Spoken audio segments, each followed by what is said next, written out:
Hello. In this workshop, I will guide you through the creation of like a scatterplot generator, let's say. So I want to create like a component with TouchDesigner that will allow us to create a scatterplot through like controlling the parameters from here. Scatterplot is this type of plot.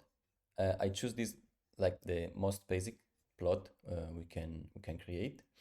But the focus of this workshop will be in like automating all these parameters so that we can control them from this like master operator.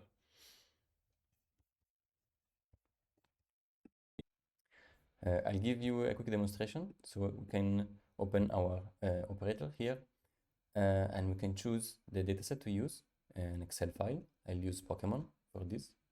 We can choose which variables to use, X and Y. I will use attack and defense for this.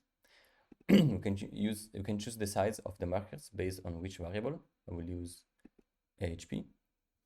Then we can choose like the size of the axis. We can also switch them off. We can restore the values. We can choose the title and the labels. We'll use Pokemon for this. We can choose how many ticks to use or also not to show them.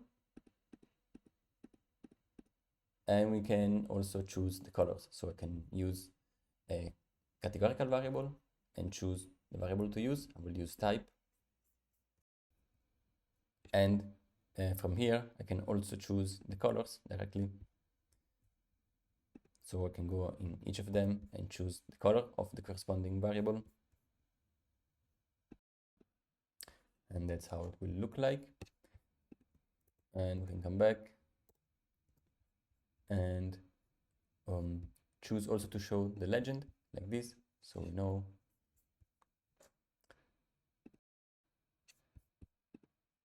And finally, we can create a quick demonstration for an interactivity panel. That's the strength of TouchDesigner. So if I open this, I can like move around and see the Pokemon. And that's just a quick basic example of what we can do. And there's so much more.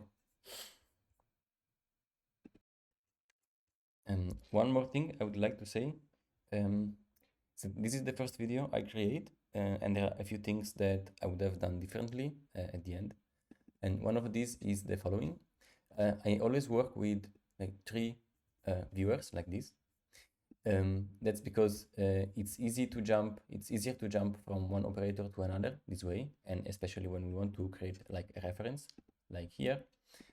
And sometimes when I switch from a video to another, or from one section to another, this might change unexpectedly, and it might be easy to get lost. But remember that you can always check where you are from here, and that works like any folder. So we have the slash and the name of the operator where you are now, and the same here and here. Also, there are 3 types of panels that I use. One is the network editor, which is like the classic environment of TouchDesigner. One is the textport and that. That's where you can see the output of the Python code. And sometimes I also use the geometry viewer like this, so you can see like the 3D models and what's going on like that. If you think you're interested, please go on and have fun.